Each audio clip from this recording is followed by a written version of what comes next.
eu agradeço também a oportunidade de estar com vocês, também com o grupo gestor desse projeto que me encantou, né? Ontem eu falei para a Érica, estou assistindo o primeiro encontro de vocês, e como isso foi inspirador, né? E o que mais me chamou a atenção e o que mais talvez nos una nessa manhã é que campeando o poncho é uma experiência. Ela pode e ela tem sido talvez uma experiência de acolhimento, de escuta, de cuidado, né? E isso tem tudo a ver hoje com aquilo, com a minha prática, com acolher e escutar pessoas em sofrimentos extremos, né? Acho que quem vai nos passar os nossos slides hoje, apesar de eu ter estruturado a minha fala, eu gostaria que ela também fosse uma fala acolhedora para vocês, que estão também ou no campo ou por trás do campo, abençoando pessoas, acolhendo. E eu sei que isso é um desafio, né? Mas eu venho também com uma fala de, além de acolhimento e de escuta, mas também de amor, temor e tremor, porque nós vamos falar sobre um tema que muitas pessoas não querem conversar, né? Por isso que eu achei tão importante. Eu não titubeei em nenhum momento quando a Érica falou: olha, precisamos conversar sobre esse tema, e eu pensei em você. E eu falei, então eu estou dentro, porque esse é um tema que nós precisamos conversar e que ninguém gosta de conversar, né?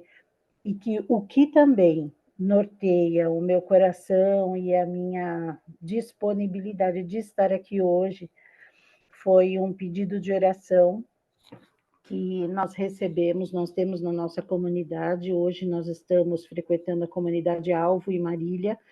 Ela é um braço da Igreja Presbiteriana Independente do Brasil, e nós recebemos, nessa semana, nós temos 3 integrantes do nosso grupo de missões em Lajeado, e também acolhendo pessoas pelas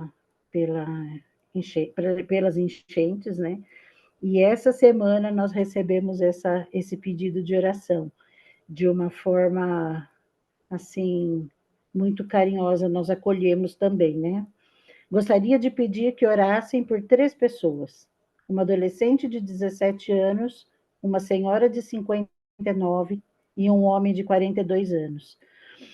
Devido às enchentes e por perderem tudo, estão bem fragilizados e com ideação suicida. Já fizemos o acolhimento e encaminhamentos, mas gostaria de pedir oração para que Deus proteja as mentes e guardem as emoções. Então, eu acho que é focado nisso, né, e movido por um pedido de oração desse, que ontem, né, e durante a semana eu estava pensando o que nós vamos conversar. Eu acho que nós precisamos começar do começo, né? Definindo o que nós vamos conversar, o que nós vamos falar, o que é essa questão do suicídio. Mas eu também gostaria de ter o tempo de ouvi-los, né? Ouvi-los e quais são essas experiências de ideação suicida, de pensamento suicida e até planejamento suicida, que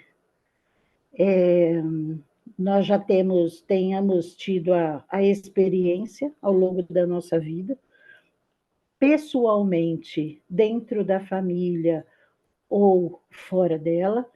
E por que eu falo dentro da família? Porque geralmente nós falamos com um tema como esse, e deixamos a nossa família do lado de fora, que é claro, nós não gostaríamos que isso fizesse parte, né, da nossa história como família entre nossos amigos, mas, infelizmente, nós estamos falando de sofrimento humano.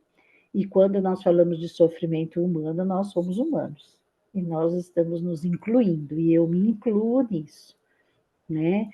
Então, eu digo que o suicídio, e as pessoas se espantam, quando eu digo que o suicídio, ele nos humaniza, né? Ele nos humaniza, porque ele trata de sofrimento.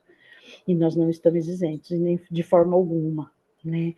Eu acredito que quem vai passar o meu slide aí seja o Marcelo, né, Marcelo? Eu acho que primeiro nós vamos falar sobre o primeiro slide, exatamente, esse. Aí, eu quis dar esse... Pode o primeiro slide? Mais um. Anterior. Logo no início. Logo, mais um. Anterior. Anterior. Isso. Aí. Hoje nós vamos conversar um pouco sobre acolhimento e escuta na prevenção e prevenção ao suicídio. Pode passar. Eu também gostaria de dizer quem sou, né? Eu sou cristã, amo e sirvo a Jesus há 43 anos. Moramos, como a Érica falou, no interior de São Paulo há 18 anos. Viemos aqui quando meu marido, Nobu, veio pastorear a quarta igreja batista da cidade.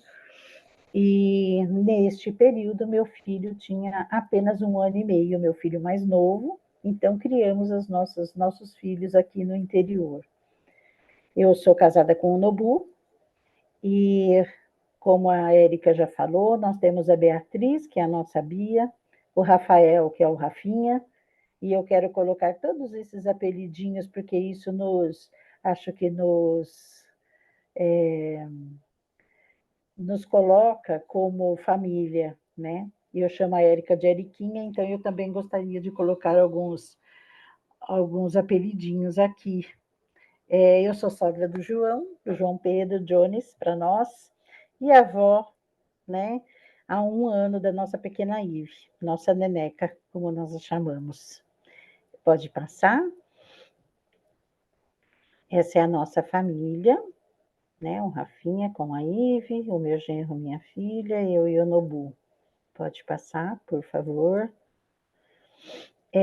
Qual é o meu lugar de fala, né, para os irmãos hoje?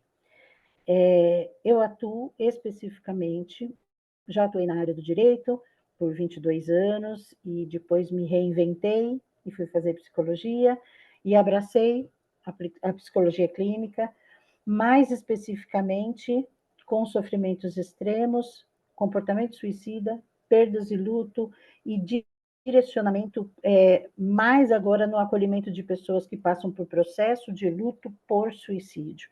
Então, eu trabalho bastante hoje na questão do luto por suicídio, trabalho com esses enlutados, e que nós vamos falar um pouco sobre o luto por suicídio, né? Eu não sei se nós temos hoje no nosso meio pessoas que perderam parentes, amigos, né? Ovelhas por suicídio, mas nós podemos ter essa realidade também, por vezes, né? Pode passar, por favor? A minha tela está cortada. Será que eu preciso fazer algo aqui? Eu não estou enxergando muito bem. Espera só um pouquinho, deixa eu me achar. Talvez eu tenha que colocar... ok. Eu precisava colocar uma tela cheia. Agora eu estou enxergando. Bom, deixa eu começar colocando a minha experiência pessoal ao acolher, né, e escolher me dedicar à suicidologia.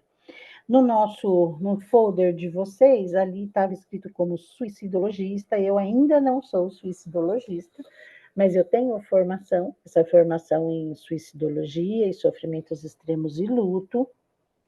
Mas qual foi minha experiência pessoal ao escolher esse tema? E ainda na graduação, no terceiro ano da graduação em psicologia, nós perdemos uma colega por suicídio na nossa classe. E eu fiquei muito incomodada quando, no terceiro ano de psicologia, nós ainda não havíamos falado sobre o tema. E ainda não havíamos falado sobre o luto. E essa colega era uma filha única, cuidava de uma mãe e de uma avó, e nós não sabíamos o que nós faríamos com essa família. A faculdade de psicologia não soube nos acolher, e quando eu fui ver, aí fui me deparar com a grade da psicologia, e eu percebi que nós não teríamos esse tema na nossa grade, especificamente o manejo clínico, que é o que todo mundo espera, né? Que a gente tenha, uma vez que nós estamos na área de psicologia. E eu fiquei muito incomodada com isso, e eu falei, se eu estou recebendo uma notícia dessa, uma experiência dessa dentro da psicologia, imagina só quando eu estiver num consultório clínico recebendo essa demanda, o que nós faremos, né? E aí eu comecei a estudar sobre a suicidologia, sobre o comportamento suicida, e principalmente sobre o luto. E hoje eu coordeno o grupo de prevenção ao suicídio de Marília, onde atendemos pessoas decorrentes de tentativas de suicídio, famílias que perderam seus entes queridos por suicídio, e também oferecemos atendimento psicológico social para pessoas pós-internação a uma tentativa de suicídio.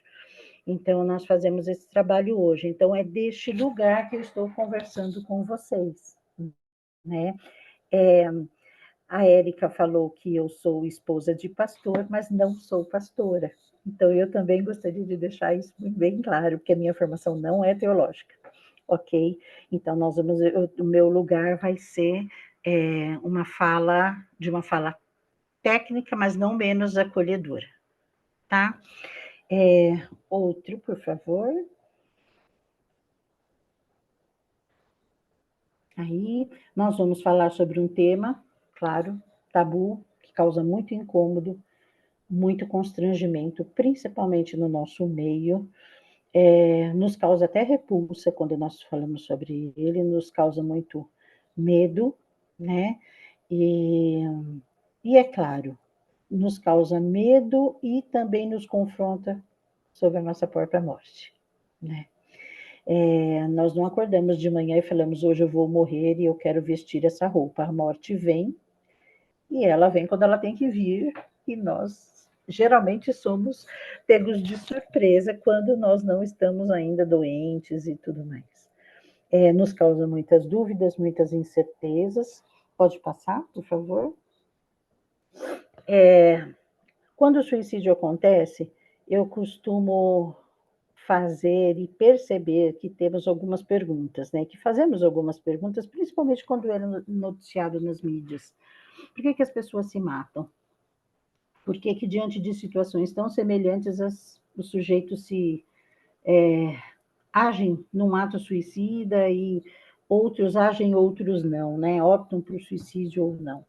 Por que para alguns a morte é a única saída? Eu acho que essas são indagações que nós fazemos. Puxa, não tinha outra coisa, né? Não tinha outro meio, não tinha nada mais a ser feito, né?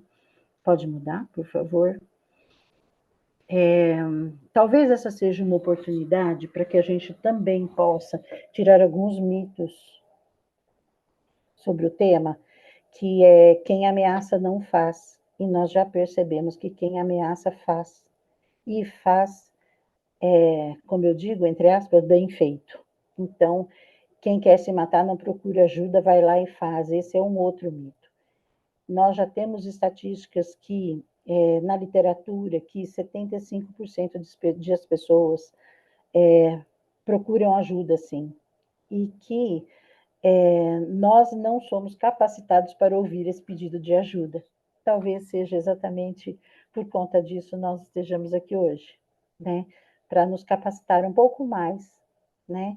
Para ouvir esse pedido de ajuda. Só se mata quem tem algum transtorno mental, nós já sabemos, e também pelas pesquisas nós sabemos que que isso também não é uma verdade, é algo assim, vocês conhecem muito bem o Setembro Amarelo, que é o mês dedicado ao Dia Internacional, né, o mês internacional de prevenção ao suicídio, mais especificamente dia 10 de setembro, e que muitas campanhas falam que há 90% dos casos de suicídio são decorrentes de transtorno mental, mas não necessariamente. Nós já temos percebido isso, né? Outro, por favor. Quem tentou uma vez não tenta de novo. Nós já sabemos que a reincidência do suicídio, de tentativas de suicídio, ela é altíssima. E antes nós tínhamos uma estatística que a cada suicídio consumado nós temos 25 tentativas de suicídio. Na cidade onde eu estou, Marília, nós temos mais de 50 tentativas de suicídio que dão entradas nos nossos hospitais, principalmente o Hospital de Clínicas, por semana.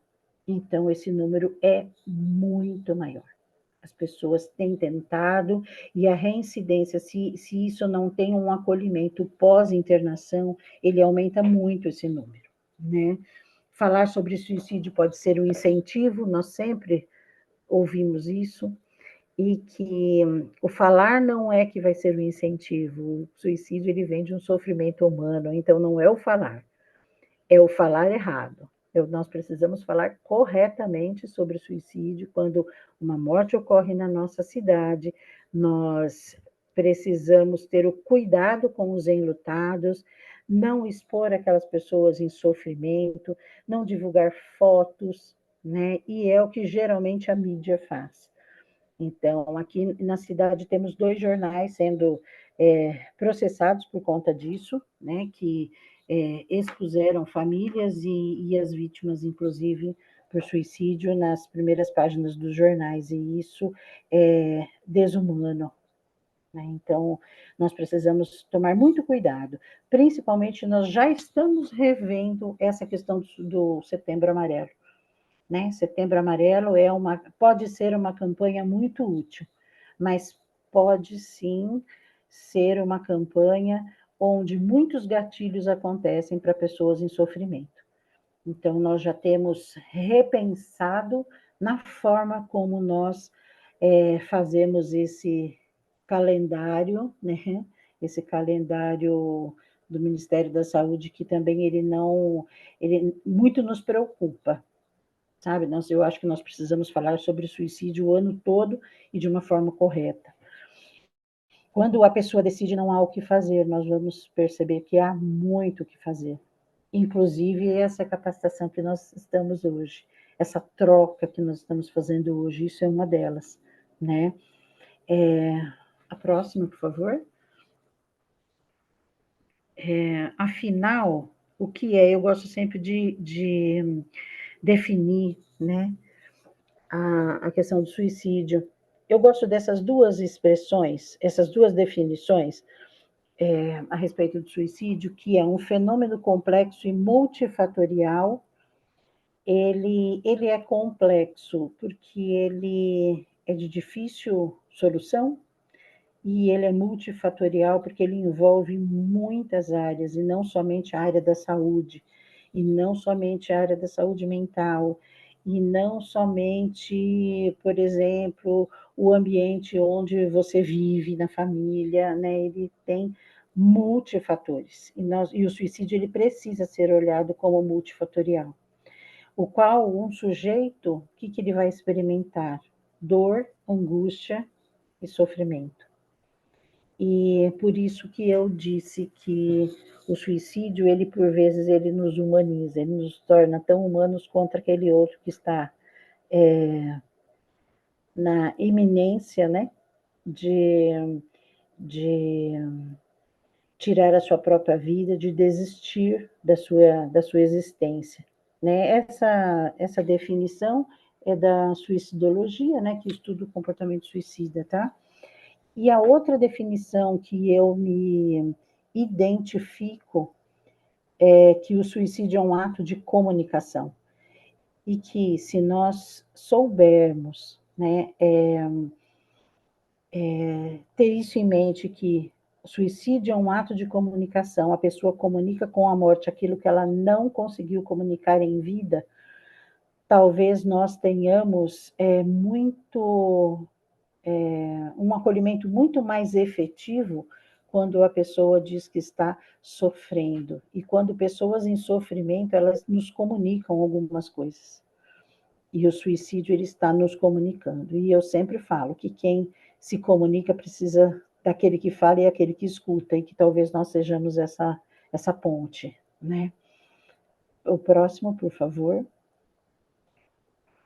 Isso. Eu passo muito rapidamente sobre estatísticas, uma vez que as nossas estatísticas, elas são subnotificadas com relação ao tema. Existe, sim, a cada 45 minutos uma pessoa se mata, mas olha só as nossas subnotificações no Brasil, né? No Brasil e no mundo, claro. As subnotificações, elas envolvem notificações como suicídio decorrentes de acidentes automobilísticos, por exemplo.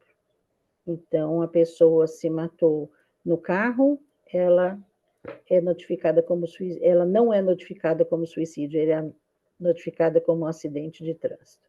Ela tem a questão dos envenenamentos, ingestão de medicações e tudo mais. Tudo isso, né, vai mascarando os nossos números de suicídio. E os nossos números de suicídio no Brasil hoje, estando mascarados, nós temos pouca possibilidade de produzirmos políticas públicas, né? Nos nossos estados, nas nossas cidades.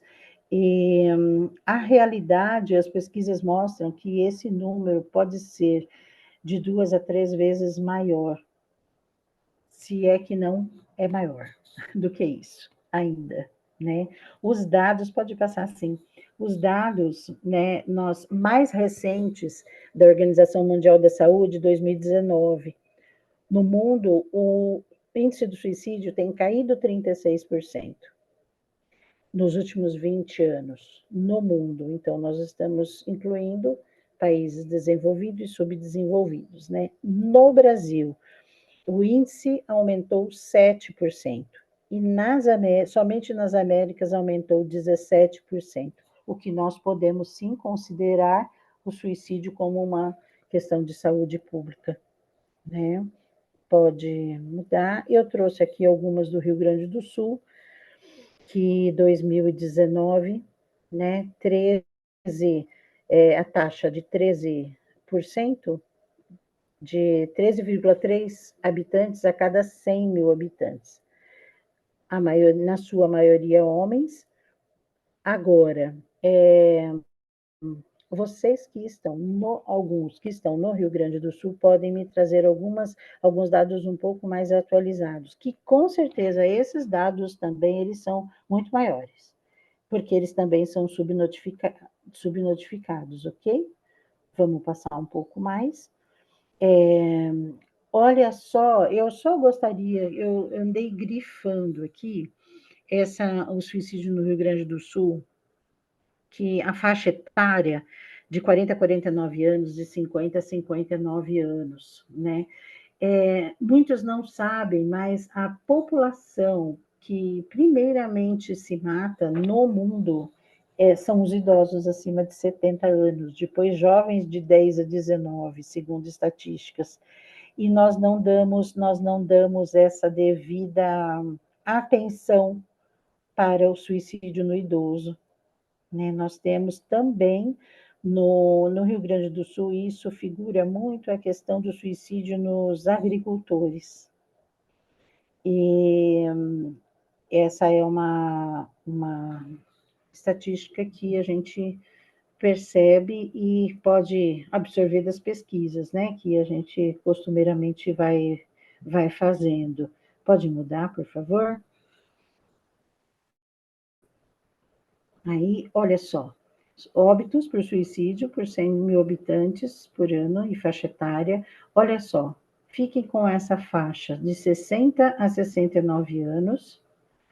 Olha as taxas de 2019, em 2013 era 14 até 69 anos, hoje nós já temos 20 a cada 100 mil habitantes, nesta pesquisa, né? De 70 a 79 anos, 19 a cada 100 mil habitantes. Então, é muito suicídio no idoso, ele ocorre bastante.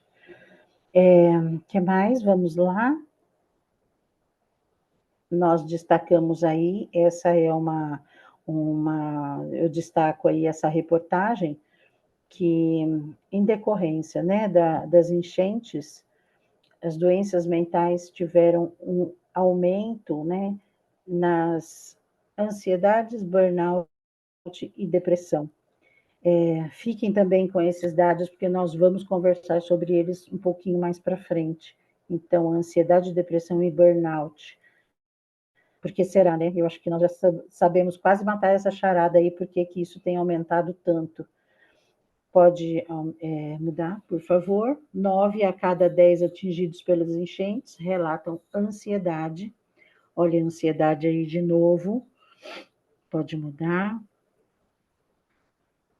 Isso. Transtorno do estresse pós-traumático, ansiedade, depressão e esgotamento profissional são doenças de saúde mental citadas por quem respondeu uma pesquisa da Universidade Federal do Rio Grande do Sul. Ok? 9 a cada 10 moradores do estado, eu acho que é isso, obrigada, estão afetados psicologicamente pelas chuvas que atingiram o solo gaúcho. Por favor. Aí. Vamos falar sobre fatores de risco agora. Vocês vão perceber que eu sublinhei alguns fatores em virtude dessa estatística que eu passei antes, né?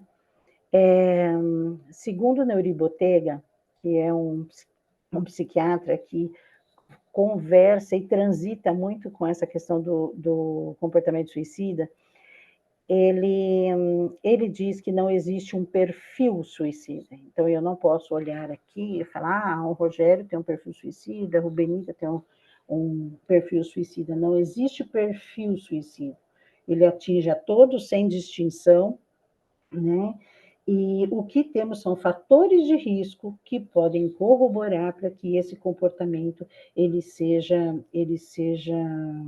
efetuado, né? Então, adquirido. E olha só, os transtornos psiquiátricos. Lembra que eu falei para vocês ficarem com a depressão, ansiedade, transtornos pós-traumático e burnout? Transtorno psiquiátrico é um dos fatores de risco.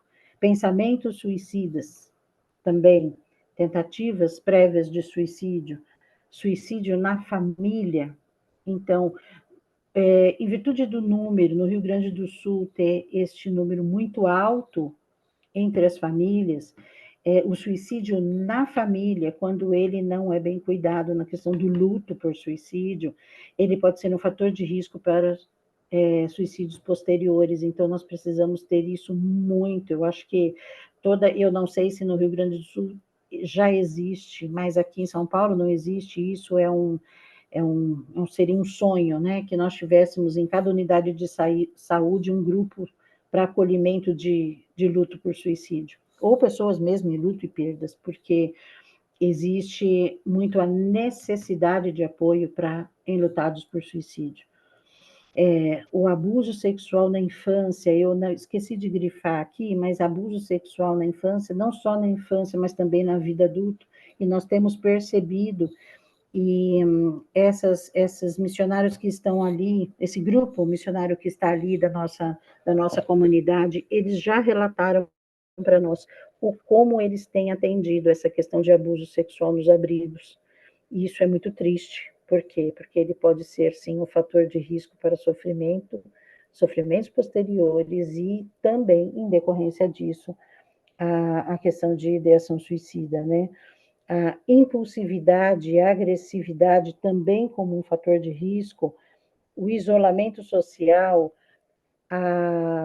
doenças incuráveis e incapacitantes e também abusos de substâncias lícitas ou ilícitas, tá?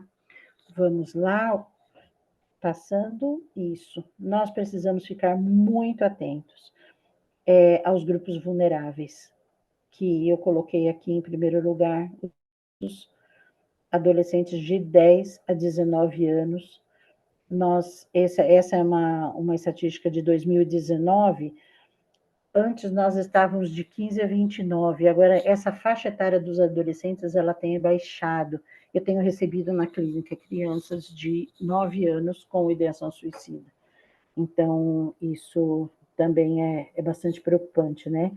A população negra, olha aí os indígenas, que eu também grifei, que são todos no nosso contexto, né? Grupos LGBT, que ia mais, hoje deve ter alguma sigla aqui, PN a mais, eu acho que tem uma sigla mais aí, profissionais da saúde, os agricultores e policiais civis e militares. Hoje nós temos tido muitos bombeiros, né, em resgate, com ideação suicida, né, debaixo de sofrimento, naquele cuidando e precisando também ser cuidado, né? Vamos lá. Vamos ver alguns, olha só, gatilhos, né?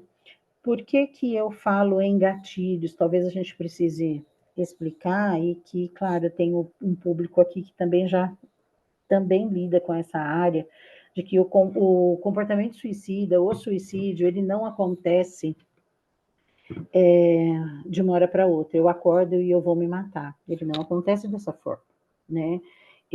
A pessoa vai tendo ao longo da sua vida fatores de risco que eu falo, eu uso uma garrafa, inclusive, para exemplificar sempre isso. Nós temos fatores de risco que nós vamos adquirindo ou vamos tendo ao longo da nossa história, que eles não são cuidados, eles não são percebidos, eles não são notados. E ele vai enchendo a nossa garrafa. O suicídio, muitas vezes, ele não ocorre enquanto essa garrafa está sendo cheia. Ele ocorre logo após gatilhos. E gatilhos, eu falo que a última gota do copo, né? Que o copo transborda. É exatamente isso. Então, um gatilho pode ser conflitos de relacionamento, desilusões amorosas, separações e divórcio, situações vergonhosas, perdas de emprego, olha só, perdas de emprego aqui. Na pandemia, isso foi muito forte, né? Dificuldades financeiras, eu acabei grifando para o nosso contexto. Fácil acesso a meios letais, e eu também grifei ali os profissionais da saúde, que eles têm muito disso, né? Os desastres, acidentes climáticos e perdas e lutos. Então, todos esses fatores, eles podem corroborar para que esse comportamento suicida, que o suicídio, que o fenômeno aconteça em virtude de gatilhos, e que geralmente vocês podem perceber quando algum tipo de notícia sobre suicídio, são esses gatilhos que aparecem, são esses gatilhos, e que, na verdade, isso é um erro, né? Pode sim ter tido gatilho, mas a pessoa não se mata por conta do gatilho, ela se mata por conta de fatores de risco que já temos construído e já temos aí adquirido ao longo da nossa história. Por isso, o nosso cuidado, por isso que nós estamos aqui hoje, para nós nos olharmos, que nesses fatores de risco, como nós estamos com os nossos fatores de risco. Porque gatilho nós temos vários, né? E quando eu falo que o suicídio ele nos humaniza, é exatamente por conta disso. Porque se vocês olharem essa lista de gatilhos, quem nunca, né? Quem nunca teve uma dificuldade financeira, né? Quem nunca, nas nossas famílias, inclusive, do nosso meio religioso, a gente tem alguns gatilhos desses, que muitas vezes não são tratados, são encobertos. Então, nós precisamos tomar muito cuidado com isso, muito cuidado, né? Principalmente o cuidado com a nossa saúde, né? Nossa saúde mental. Vamos lá. Existem, claro, né? E graças a Deus existem fatores de proteção que nos protegem durante essa nossa caminhada por aqui, né? que os nossos grupos religiosos saudáveis, e eu falo saudáveis porque existem grupos religiosos que não são saudáveis, e grupos religiosos que podem ser, inclusive, fator de risco, né? O exercício da fé, da espiritualidade é um fator de proteção altíssimo para que a gente possa, claro, é por isso que nós estamos aqui também, usando dessa ferramenta, né, que nós temos, e talvez a principal ferramenta para que a gente possa se achegar, para a gente possa se cuidar, para a gente possa se olhar, se reunir, não estar sozinhos, né? Lembra do isolamento lá? Grupos religiosos têm muito menos possibilidade de continuar isolados, né? Por isso que eu falo, grupos de religiosos saudáveis. Nós precisamos estar juntos, né? Amizades significativas, relacionamento familiar estável, com diálogo, apoio, compreensão, amor, hábitos saudáveis, cuidando da alimentação, do sono, atividade física também é um deles, expectativas e sonhos. Eu acho que nós, como nós precisamos ser esse agente de esperança, como eu vi no primeiro encontro de vocês, que falamos muito sobre sermos agentes de esperança. É exatamente isso, isso é um fator de proteção. A esperança que nos revitaliza aí sonhos e expectativas de vida, e estilos de vida, eu acho que é um dos fatores muito importantes, né? Ações, claro, de acolhimento e escuta, como essas que nós estamos percebendo de todos os voluntários ali espalhados também no Rio Grande do Sul, bem focado a esse tema que nós estamos falando. Pode passar, por favor? Vamos ficar de olho, então, né? Pode passar. As nossas falas, e eu estou incluindo as nossas falas, né? Não a fala das pessoas somente. Não é isso, não está distante de nós. Nós precisamos nos incluir nisso, né? Eu não aguento mais. Eu vou deixar vocês em paz. Não serei mais um peso para vocês. Eu queria dormir e nunca mais acordar. Ninguém se importa comigo. Isso são falas que nós precisamos ficar muito atentos, né? E olha só, principalmente os 3 Ds que nós chamamos do comportamento suicida, e eu não, na verdade a literatura trata dos 4 Ds, mas eu quis tirar a depressão daqui para não ter a gente não se confundir que essa depressão é o transtorno psiquiátrico, ok?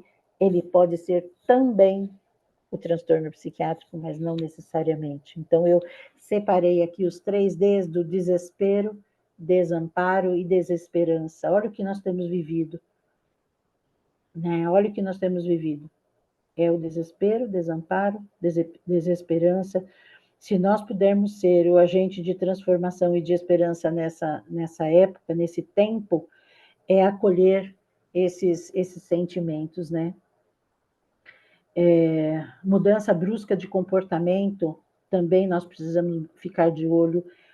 Esse isolamento, a tristeza excessiva, uso de álcool e drogas e qualquer outro tipo de compulsão que apareça, eu acho que tem muito disso. Na pandemia, nós tivemos o aumento de consumo de álcool e drogas, e que nós colhemos isso depois nas clínicas, né?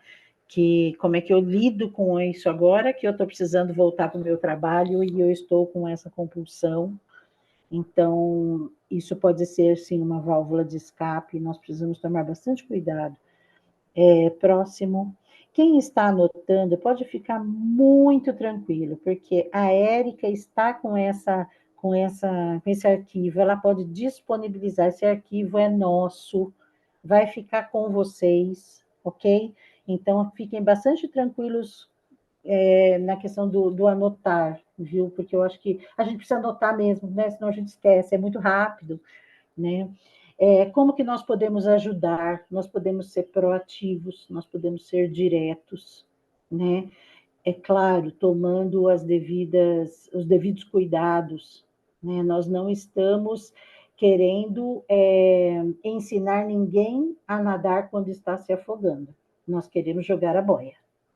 Nós vamos jogar a boia. Esse é o nosso objetivo quando nós falamos em desastres, né? Em PSP, que é o pronto-socorro psicológico. Então, nós não vamos ensinar ninguém a nadar, mas nós vamos jogar as boias. Então, como é que nós podemos ser direto? Você tem pensado como você está com a sua expectativa, como você está com a sua esperança, né? E você já pensou em morrer, em desistir? Eu acho que nós precisamos ser proativos nessa pergunta, porque o acolhimento e a escuta, ele facilita a externalização desses sentimentos, então, e desses fatos. Então, nós precisamos, com o acolhimento e com a escuta, nós temos ouvidos atentos para essas respostas quando nós fizermos, né? Escutar e não julgar. Eu acho que isso aqui estou sendo repetitiva também com relação à primeira reunião de vocês. Escutar e não julgar, não comparar a sua dor com a dor do outro, né? Se coloque disponível, nunca agir sozinho. Eu creio, sim, na possibilidade de irmos sempre em duas pessoas fazer esse tipo de acolhimento, né? Porque ali no treinamento, na reunião de vocês, no primeiro, eu gostei muito quando, eu não me lembro quem foi que colocou isso, eu acho que o irmão da Cruz Vermelha que falou que não tem problema nós não darmos conta, nós não damos conta de tudo, mas nós não tem problema nós falarmos, meu irmão, vá, porque isso é com você, não é comigo. Né? O chorar junto talvez não seja permitido, mas se você acha que não vai chorar, muda de outro. E que às vezes eu também percebo, eu que trabalho com enlutados, eu tenho também uma visão um pouco diferente também disso, porque o nosso principal instrumento de trabalho trabalhando com enlutados é uma caixa de lenço. Então, e nós não estamos isentos, nós somos humanos e que por vezes nós derramaremos algumas lágrimas, sim, né? Mas nós precisamos dar essa escuta suportiva. Então, vai ter horas que nós não vamos conseguir suportar e não tem problema. Tá tudo bem não estar tudo bem, né? Se colocar disponível, nunca agir sozinho, e também não procurar das falsas esperanças, é claro, de que, não, isso aqui vai ficar tudo bem, e que nós vamos fazer isso, falsas promessas, nós não podemos fazer isso com aqueles que perderam suas casas, suas histórias, né? Eu acho que nós estamos conversando sobre histórias, né? Procure saber se a pessoa pensa assim em tirar sua vida, ideação, se já planejou, se tem método. Por que tudo isso? Ai, Lu, mas isso parece uma invasão? Isso não é uma invasão. Isso é um protocolo de que a gente pode fazer prevenção, encaminhar para pessoas, encaminhar para profissionais, né, habilitados para isso. Não vamos hesitar em proteger essa pessoa. É claro que nós também, como cuidadores, e também quando somos cuidados, nós sabemos que a nossa vida e a nossa morte, né, nós fazemos essa escolha, nós sabemos, e eu não estou falando de que a nossa vida não pertence a Deus, não é nada disso que eu estou falando, eu só acho que nós somos donos da nossa vida e da nossa morte, e que nós não precisamos antecipar nada, eu acho que Ele sabe de todas as coisas, eu tenho plena convicção disso, mas nós não precisamos obrigar a ninguém a viver quando ela não tiver condições para isso. E isso a gente precisa. E olha, isso é quase uma virada de chave. Isso é quebrar o paradigma de tudo que a gente ouve como cristãos, inclusive, né? Porque por aí perpassa o respeito pela vida humana. Até porque ela é autônoma para cuidar da sua própria vida. A gente só precisa dar o suporte. Por vezes ela não consegue cuidar da própria vida porque ela está sem condições. Então, qual é o nosso papel? O nosso papel é não viva porque vale a pena, senão você vai para o inferno. Não. Eu acho que o nosso papel é dar suporte para que ela viva essa vida de uma forma mais digna, né? Encaminhar, é claro, ou levar a um psiquiatra, a um psicólogo, de acordo com as condições, né? Ter sempre em mãos os serviços de ajuda, SAMU, Corpo de Bombeiros, Polícia Militar, que eles são aptos, né, a socorros também para tentativas de suicídio, e até serviços de escuta, como o CVV, 188, que a gente sempre que fala sobre suicídio, a gente indica esse trabalho também, que ele é um trabalho que ele só não é mais efetivo por falta de voluntários. Então, também temos essa porta de trabalho que também nós podemos nos agregar, né? Que mais? Vamos lá. Aí, o que não fazer ou não falar, né, para alguém que esteja em crise suicida, a condenação, o julgar, que falar que isso é covardia, né? Não banalizar, eu já passei por coisa pior, porque, pasmem, existem pessoas que falam isso. Não opinar, isso aí está te faltando Deus, não é hora para isso. Na questão do sermão, né? Tantas pessoas com problemas mais sérios do que o seu, e a gente vai minimizando a dor do outro, né? Em sofrimentos extremos, é muito comum ouvirmos, claro, o questionamento acerca da existência de Deus, e nós como cristãos, nós precisamos estar preparados, que existe muita revolta, assim, com relação a Deus. Mas e se existe a revolta, é porque um dia ele soube que Deus era dono de tudo isso e que dava conta, e ele continua dando conta. Só que, em alguns momentos, não é essa a nossa palavra para eles. E a gente tem que estar ali, entendendo que este pode ser, sim, um momento de questionamento, de revolta, de lamento, né?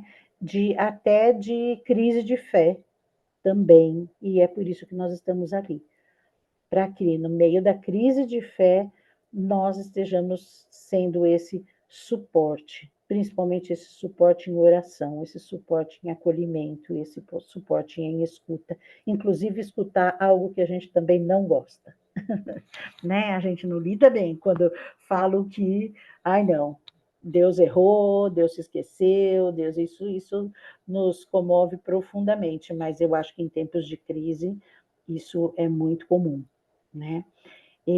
Frases de incentivo, entre aspas, como pense positivo, tudo vai dar certo, daqui a pouco você sai dessa.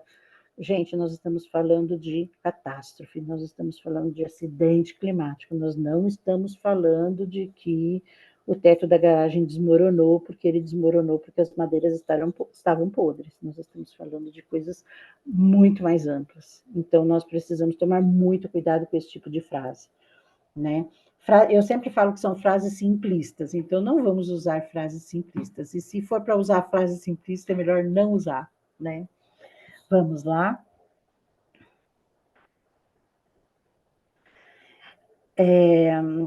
Eu gosto muito de usar essa base de prevenção ao suicídio, porque depois de uma fala como essa, que pode ser muito simplista, dado ao tema que é muito complexo, eu sempre gosto de deixar esse olha e, né, que é observar os fatores de risco, observar as pessoas, identificar os fatores de risco, os possíveis gatilhos que aquela pessoa está levando ao sofrimento, acolher tudo isso, acolher a pessoa, escutar de uma forma empática, e a empatia não é a empatia eu me colocar no lugar dela, porque isso não é empatia, isso é simpatia, eu ser simpático. O empático é eu olhar a dor do outro com as lentes do outro, né? E isso é muito difícil também de fazer, porque nós precisamos, com essa empatia, fazer uma escuta muito mais atenta, né? E encaminhar se for necessário. Então, essa é uma base de prevenção, né?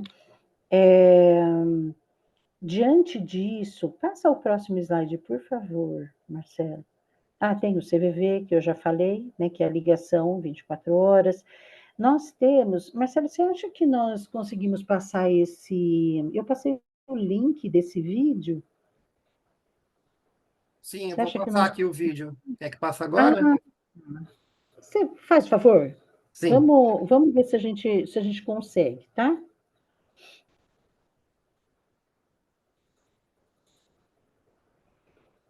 É bem rapidinho.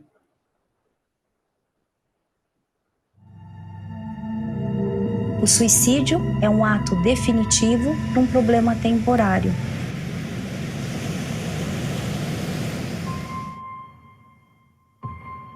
Vamos conversar? Vamos falar? Fala. Põe pra fora. Fala tudo que você tá sentindo. O que tá te atrapalhando? Você ouve vozes? O que te incomoda? Fala. O ar parecia não me pertencer, parecia que ele não queria me dar a vida mais. A gente está numa sociedade que, assim, é muito imediatista.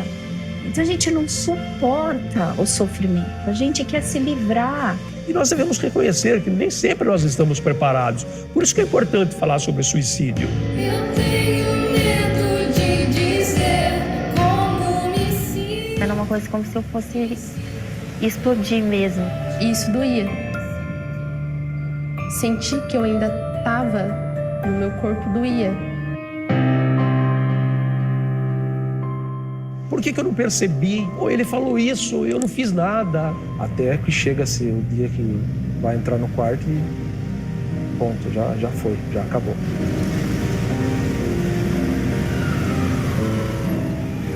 Simplesmente saiu de casa, pegou o metrô e ele se jogou assim, de costas. Sem documento, sem nenhuma identidade, sem nada, sem deixar carta.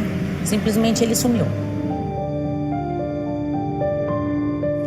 Bastante saudável. Não é falar assim, vamos curar, vamos tirar essa dor a qualquer custo. Não. É você poder olhar para a tua dor. A verdade é que a gente quer ser só ouvido e compreendido. Bom, quando a gente chega nessa situação, a gente se pergunta muito qual o sentido da vida, né?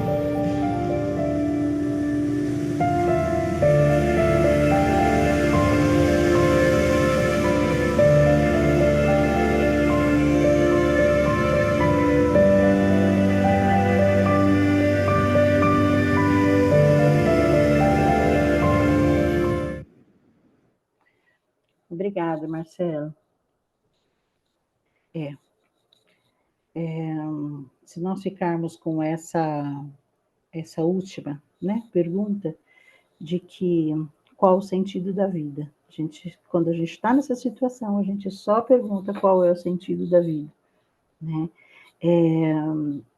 Nós sabemos o sentido da vida. Nós sabemos.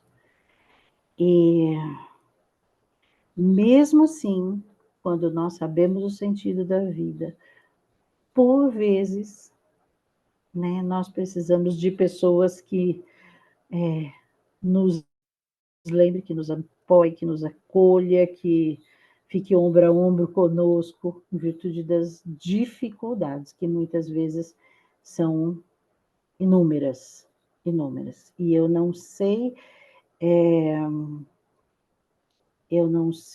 dimensionar, né, o sofrimento, uma vez que eu estou tão aqui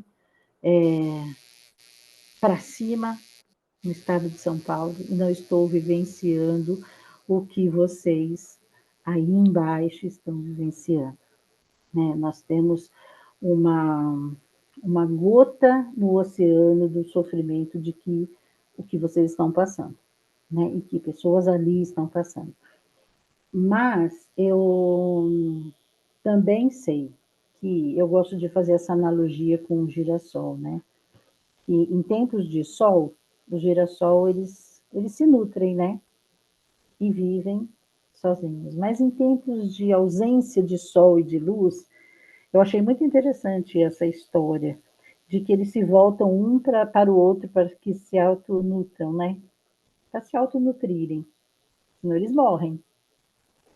E quando eu ouvi essa analogia, achei muito interessante sobre o trabalho de prevenção ao suicídio. É exatamente isso. Quando tudo vai bem, eu acho que nós vamos crescendo, nós vamos vivendo, nós vamos, né, tendo condições de, inclusive, trabalhar com os nossos fatores de risco, nós temos condições de ir trabalhando até com os nossos gatilhos que a vida nos oferece, que aparecem durante a nossa história, mas eu acredito que em tempos difíceis, em tempos de que quando o sol não aparece muito, nós podemos nos voltar um para os outros, abençoar, para acolher, para escutar, para dar para ser esse suporte, né?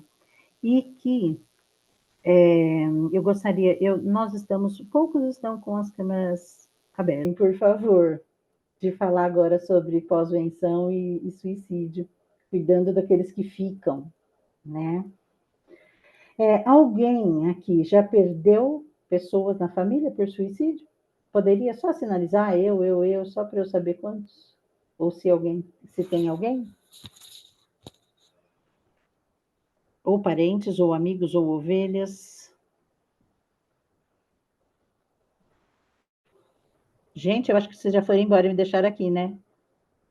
Acho que não, né? A gente Ai, não, está aqui. Ai, que bom. Ai, que bom. Fala aí, gente, que vocês estão aí, por favor. Não me deixa sozinha aqui, não. Estamos aqui. Eu já Ah, perdi. já perdeu. Aham, é isso. É isso aí. Vamos Queria só passar então, dizer Marcos. que há alguns meses atrás eu entrei em contato com a Luciana, porque um diácono da primeira igreja se suicidou. E então ela pôde nos orientar de como fazer esse movimento aí, inclusive da pós-venção. Uhum, lembro disso. Bom, a pós-venção, ele é um termo que ele não vem, né, da língua portuguesa, ele é um termo que vem, pós-vention, que vem de Schneiderman, que é o pai da suicidologia moderna. Ele é toda intervenção com o objetivo de quê? De minimizar as consequências sofridas por uma pessoa impactada pelo suicídio. E também a pós-venção, ela é considerada uma prevenção futura de novos suicídios.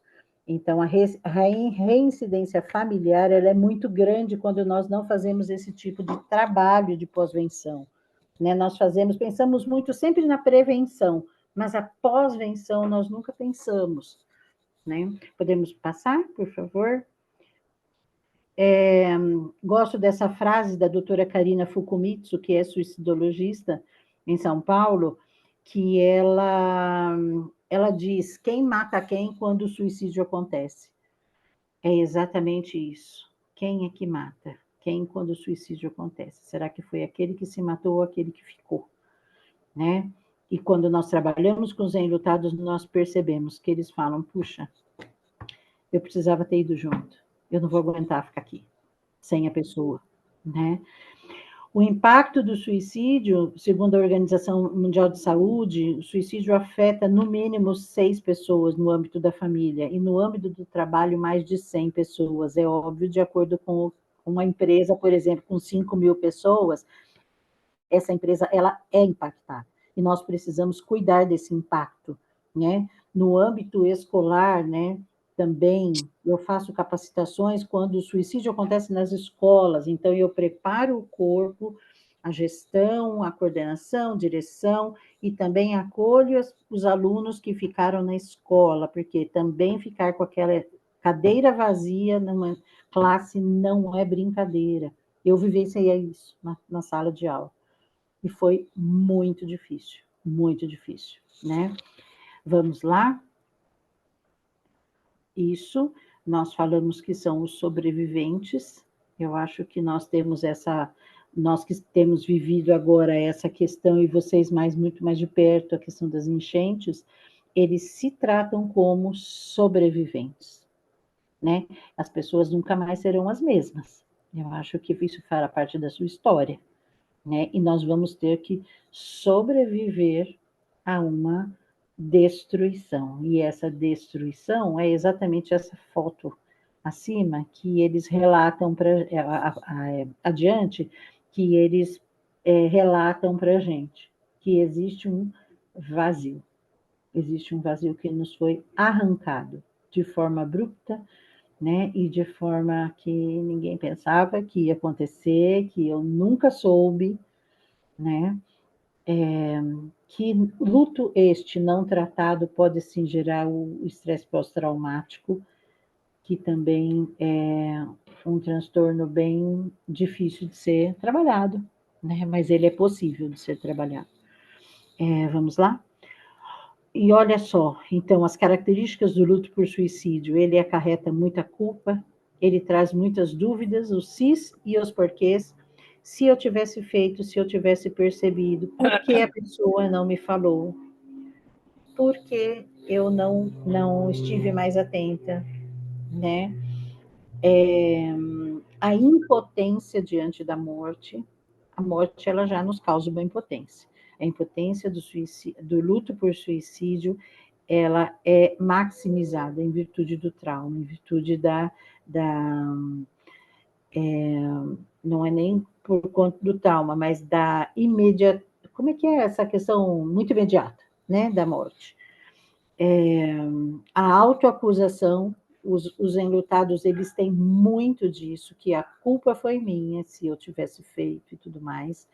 Sofrem acusações de pessoas externas também, tanto dentro da família, né, não da família indireta, ou mesmo da família direta, mas dos amigos, da sociedade, e por vezes o luto por suicídio, por ser um tabu, e ser cheio de preconceito, as pessoas passam por momentos de muita vergonha. Então, o isolamento, ele é muito, muito característico de enlutados por suicídio, tá? Eles se isolam, né, para não ter que dar explicações de uma explicação que eles também não têm, tá? Vamos lá? Aí são cobrados a dar respostas a parentes, amigos e à sociedade. É um luto solitário, como eu já falei, as pessoas se isolam, não sabem o que falar, não sabem o que pensar, o que fazer, lidam com questões pessoais sobre a morte. Eu acho que isso a gente passa a ter que lidar com essas questões pessoais, né? Sobre a morte. Sobreviventes, por vezes, não conseguem resolver a questão do suicídio, nem mesmo dentro da própria casa, se fecham sobre o assunto. Nós tivemos um caso num grupo de enlutados por suicídio, que um rapaz, há 21 anos, perdeu o irmão mais velho, o seu melhor amigo, e essa mãe desse rapaz ainda continuava colocando o prato na mesa, esperando esse filho chegar, por 21 anos. Esse rapaz esteve no nosso grupo e foi o único lugar que ele achou para poder chorar pela primeira vez a morte do irmão. Como o nosso grupo acontecia uma vez por mês, ele, no outro mês, ele voltou e falou: Lu, com o acolhimento que eu recebi aqui, com todo o choro que eu fiz aqui, tive aqui nessa reunião e essa liberdade de chorar a morte do meu irmão, hoje a minha mãe, durante esse mês todo, ela já tirou o prato do meu irmão da mesa. Por quê? Porque nós pudemos falar sobre isso, e não se falava sobre isso. Esse irmão que tinha ficado, ele já tinha um filho de 7 anos, e esse filho de 7 anos nem sabia da existência desse irmão que morreu por suicídio. Mas se ele tivesse morrido por um câncer, por um acidente de trânsito, todo mundo saberia. Mas por suicídio, isso foi muito encoberto, né? E essa família hoje pôde ressignificar e eu não gosto muito da palavra ressignificar para luto. Eu acho que é uma adaptação à ausência, ok? Eu acho que ressignificar é um negócio, a gente não quer dar significado nenhum para aquela pessoa que morreu, nem muito menos para a ausência dela, tá? Não se fala mais na pessoa que se matou, não se rememora com mais as lembranças positivas, porque lembranças negativas ficou muito mais chancelado por conta da morte por suicídio. Então, nos grupos de acolhimento ao suicídio, uma das questões traga os pertences daquela pessoa que morreu, se você ainda tiver. Traga a comida que ele gostava. né? E as mães, claro, geralmente trazem o quê? Vocês podem me dar uma dica do que as mães trazem para essa reunião quando perdem seus filhos por suicídio? O que nós guardamos dos nossos filhos? Pulseirinha de maternidade, corte de cabelo, os dentinhos, a primeira roupinha, a primeira mantinha. É isso exatamente que aparece nas reuniões, né? E olha só, que dor, né? Isso é presença, né? Presença na ausência, que a gente chama.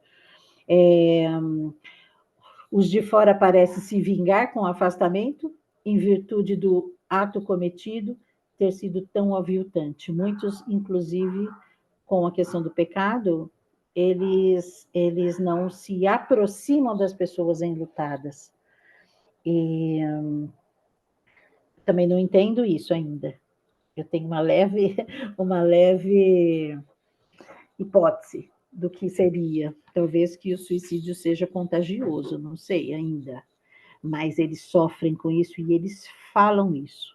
Pessoas que não tiveram o padre no velório por causa da morte por suicídio, né? Então, isso também, pessoas que se negam a fazer o culto fúnebre, se negam a estar ali. E, Lu, isso acontece? Acontece. Muito, infelizmente, né?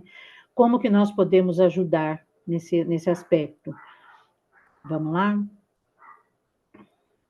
Ouvir sem julgamento a experiência. Se nós não precisamos nem perguntar como foi. As pessoas, os enlutados, já nos contam. O único alerta que eu faço é admitir esses enlutados em um grupo, né? Que seja na igreja, que seja num posto de saúde, que seja num velório, que tenha esse tipo de acolhimento, né? Porque hoje os velórios eles estão muito mais prontos a estar fazendo esse tipo de acolhimento a enlutados. É só tomar cuidado para acolher pessoas que tenham, assim, 1 mês, 2 meses da morte por suicídio. Por quê? Porque o sofrimento ainda é muito intenso. Só para que a gente não tenha crises reversivas, crises desassociativas no meio da reunião. Então, isso é uma lição que eu aprendi na pele. Então, eu faço uma triagem antes de receber essas pessoas, para que eles, emocionalmente, eles possam ser acolhidos de uma forma efetiva, ok? Não buscar motivos para a morte do outro. Eu acho que as pessoas buscam motivo. Então, numa especulação, por que você não viu, né?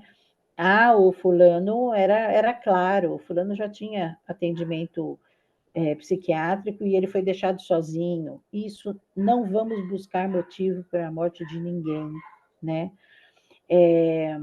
Agir com discrição, é claro. E acolher e escutar os familiares. Eu acho que nós precisamos. O meu grupo de Marília nasceu depois do grupo de São Bernardo do Campo, onde uma mãe perdeu, que eu vou ler o testemunho dela aqui, ela perdeu a filha de 14 anos, e ela fez o grupo, depois eu comecei aqui. Quando ela fez o grupo no mês anterior, eu liguei para ela, eu sabia que ela ia fazer o grupo, e eu falei, olha, eu sou psicóloga, ela é jornalista, eu era psicóloga, eu falei, não sei fazer esse tipo de grupo, como você fez? E ela me deu todas as dicas. Ela falou, escute e acolha os familiares, só não se esqueça da caixa de lenço e de uma jarra d'água de copos. Era só isso que você vai precisar ter. O resto são os familiares e os enlutados que dão esse comando do grupo. Eu achei muito desafiador, mas também achei muito interessante. Eu falei, acho que eu consigo levar lá a caixa de lenço e uma jarra d'água e um copo, eu acho que eu consigo, né? E foi muito interessante, muito interessante. Foi exatamente nessa reunião que esse rapaz, há 21 anos enlutados do irmão, ele pôde ter essa experiência. Então, não somos nós que fazemos o grupo, né? Somos nós e os enlutados, né? Por quê? Porque eles precisam de orientação, inclusive pelo processo de luto, né? Que o luto, ele não se dá mais em fases, que ele se dá de uma forma como uma montanha-russa, de altos e baixos, de que ele não tem um tempo específico, de tudo isso. Aí é uma outra capacitação que, em algum momento, também a gente pode fazer, e coloco à disposição para isso. Um apoio despretensioso, nós não precisamos apoiar para ir lá na casa para ver onde a pessoa se matou, é um apoio despretensioso, que isso também acontece. Mantenha contato, apenas fique perto. Lu, eu não sei o que dizer quando eu for fazer uma visita, não diga nada, esteja. Lavar uma louça é muito bem-vindo. Tirar o cocô do cachorro também do quintal é muito bem-vindo. Lavar esse quintal é muito bem-vindo. Por quê? Porque essas pessoas, elas não conseguem fazer as mínimas atividades do seu cotidiano, uma vez que esse tipo de luto paralisa. E isso também serve para outros tipos de luto, ok? Principalmente os por morte, né? Sem ser por suicídio. Que mais? Ter paciência. O luto por suicídio é o luto dos mais demorados.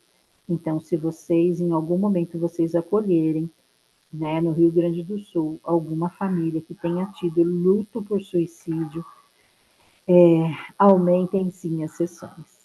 Encaminhem, usem parceiros, porque isso é um luto muito demorado, ok? Pode ser um luto muito demorado, de acordo, é claro, com as vivências, com o seu histórico, com seus processos resilientes e tudo mais, né? Respeitar a dor e sofrimento. A dor do outro é a dor do outro, né? E aquele que sofre sabe exatamente como ele sofre, nós precisamos acreditar e acolher esse sofrimento. O que mais? Vamos lá. O que o sobrevivente precisa saber? Que ele não está sozinho, que não existe culpa na questão do suicídio, né? Porque ninguém é responsável pela vida e nem pela morte de ninguém. Então, eu acho que, em virtude do sofrimento, do desespero, isso é um ato pessoal, né? E que não existe culpa. E que, geralmente, quando existe um processo de culpa nesses, e a gente pergunta se você tivesse sabido que iria culminar num evento como o suicídio, você teria feito o quê? E ela lista ela me dá uma lista do que ela fala, então. Mas você não teve a possibilidade de fazer, porque você não sabia. Por isso que é bom a gente falar, né? Para poder prevenir. Né? A gente não pode prever. O luto, ele não é previsível, né? O luto, o suicídio, ele não é previsível, ele é prevenível. Então, nós podemos sim prevenir, mas nunca prever, ok? Ele precisa saber que você está disponível, você precisa e pode se permitir viver apesar da dor, e que isso não é no primeiro dia, é claro, mas esse processo ele pode também se desenrolar no que você pode sim, não existe culpa para isso, você começar a sair com a sua família, vai ir em umas festas, a começar, de acordo com o seu tempo, de limpar ou não um quarto, esvaziar ou não os seus pertences e tudo mais, né? Não temos controle sobre a vida e sobre a morte de ninguém. E nós precisamos saber disso quando nós somos cuidadores. É muito difícil. Principalmente nós cristãos que achamos que nós podemos ter esse controle e que nós não podemos. Né? Eu acho que a única questão que nós podemos fazer é o acolhimento, a escuta e a oração. O resto, nós não temos esse controle, né? Não somos. E a gente é muito assim, né? Ai, não, o grupo salvou, né, o tentante. A gente não salva a vida de ninguém, a gente acolhe. A gente guarda vidas, mas a gente não salva vidas. Ok? Então, a gente não tem essa prepotência, né? Que é uma prepotência, a gente querer salvar vidas, né? Falar que você está disponível, precisará ter muita paciência para viver um dia de cada vez. Outro slide, por favor. Essa frase, as pessoas dizem que realmente tem muito a ver com o enlutado, como toda verdade foi embora com aquele que se matou. Por quê? Porque o que mais as famílias ficam é buscando uma resposta, buscando uma verdade. Mesmo que tenham deixado cartas, deixado algum tipo de indício, alguma conversa no WhatsApp, alguma coisa nesse sentido. Mas nós sabemos que toda a verdade foi embora com aquele que se matou, né? Vamos lá. O que é um grupo de apoio a sobreviventes enlutados por suicídio? É aquele local onde tem um ambiente seguro, cheio de acolhimento, onde ele vai ter essa experiência do pertencimento, onde ele pode falar e as pessoas estão entendendo exatamente o que ele está falando, porque elas já passaram pelo mesmo fenômeno, né, dentro de casa. Um cuidado mútuo também. Existe muita troca, muita identificação. Eu acho que isso tudo a gente pode encontrar dentro, e eles testemunham que encontram dentro disso. Esses slides eu só fiz depois que eu participei do grupo. Eu não tinha condições de fazer um slide como esse, a menos que eu copiasse de uma outra experiência. Mas isso é uma experiência que nós tivemos com o grupo, ok? Que mais? Vamos lá. Ah lá, o meu instrumento de trabalho, uma caixa de lenço.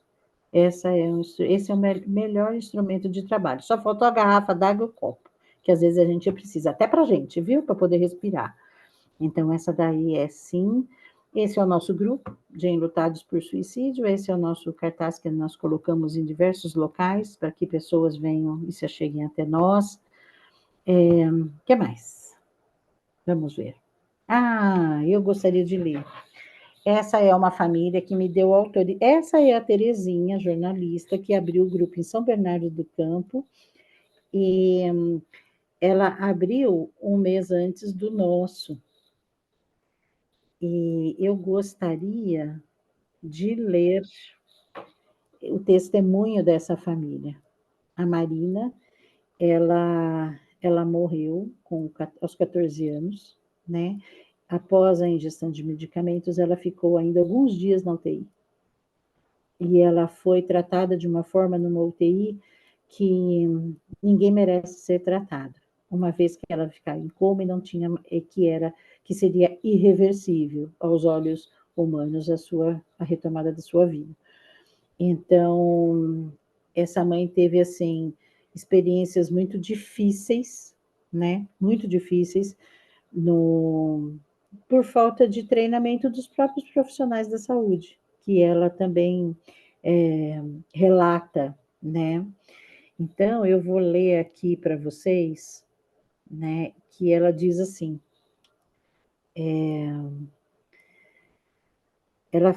ela fala com relação ao grupo de apoio que ela frequentou, né, logo que a Marina morreu. Ouvi histórias ali no grupo de famílias que ficaram devastadas, assim como a minha. Histórias de quem ficou e que, além da dor da perda, tem que lidar com a dor do abandono, da solidão, da culpa que nem existe, mas que, por vezes, insistimos e somos levados a acreditar que temos.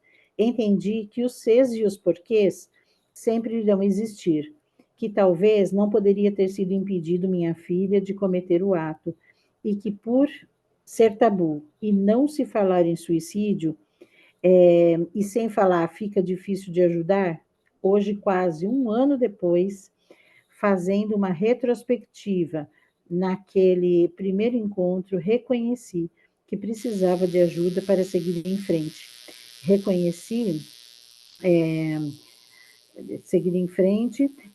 que sozinha não iria longe, e a palavra e o sentimento que ficam disso tudo que carrego comigo é gratidão pela ajuda recebida por pessoas que nunca imaginei conhecer no momento mais difícil da minha vida. Eu estou conseguindo seguir adiante, entendendo que a dor, a tristeza, a dúvida, os medos fazem parte do processo, mas acredito que estou saindo do lugar e que um dia tudo isso poderá dar lugar somente à saudade. pois Marina sempre viverá enquanto eu viver. Então, esse é o testemunho de uma enlutada e que quis transformar e pôde, teve condições de transformar dor em amor e de acolher. Hoje ela acolhe pessoas por suicídio. E hoje ela é uma das fundadoras da Abrases, que é a Associação Brasileira de Sobreviventes Enlutados por Suicídio, em São Paulo. Então, é transformar dor em amor. Né? Isso também acontece no luto por suicídio. Muitos grupos de enlutados espalhados no Brasil todo saíram de experiências com o suicídio. Né? Outro slide, por favor. Esse é o testemunho que vai ficar com vocês, se vocês quiserem ler, porque ela autorizou também. E eu percebo que quando a gente se depara com luto por suicídio e percebe que não há mais vida, porque eles relatam isso, de que a minha vida acabou, a gente sempre tem a possibilidade de encontrar vida onde a gente muito menos enxerga. Então, eu acho que onde a vida há esperança.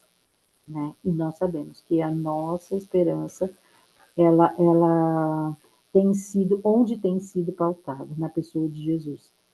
E que eu acho que nós podemos ser, sim, agentes de esperança, agentes de acolhimento e escuta, também nesse tema tão difícil. Né? Que Deus nos capacite, nos abençoe, abençoe vocês, que tenham misericórdia desse povo, né? Eu agradeço imensamente a oportunidade de estar aqui, de falando sobre esse tema. Coloco, inclusive, o grupo de prevenção ao suicídio à disposição de vocês, se vocês precisarem de apoio em atendimento psicológico. Eu acho que nós estamos aí para isso. Ok? Muitíssimo obrigada. Que privilégio estar com vocês. Obrigada mesmo. Grande que beijo. agradece, Luciana, pela sua participação aí conosco. Agradecemos também a cada um dos participantes aí desse nosso encontro. Muito obrigado mesmo pela presença de vocês nesse assunto que é tão relevante e infelizmente presente na nossa sociedade. Por isso a gente precisa falar mais e entender mais sobre isso. Quero aproveitar também para convidar vocês